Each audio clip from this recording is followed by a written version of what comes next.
තෘප්තිය එහෙම නැත්නම් සතුට කියන දේ අපි හැමතිස්සෙම හොයන දෙයක්. ප්‍රියාදර සහෝදර සහෝදරයනි, අද දවසේදී සුකුද්දේශ අපි හැරුණම් බලන්න. උන්වහන්සේ දකිනවා තමන්ගේ ජනකාය, උන්වහන්සේ පිටිපස්සේ ආපු ජනකායගේ තිබුණු ඒ අසරණ භාවය. හරියට එඬේරෙක් නැතිව බැටළුව එහි මෙහි යනවා වගේ අතරමං වෙලා හිටපු බව. උන්වහන්සේට දැනුණා ඔවුන්ගේ තිබෙන උවමනාව.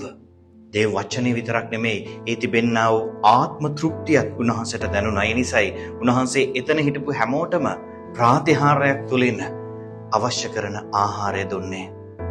අද අපි ජීවනයේ ආහාරයට පංගුකාරයක් වෙලා නැද්ද? මේ ජීවන ආහාරය තුළ අපේ ජීවිතේ ගොඩනගාගෙන නැද්ද? හැබැයි ඒ ජීවන ආහාරයට පංගුකාරයෙක් වුණාට ඒ තෘප්තියක් අපි ලබනවද?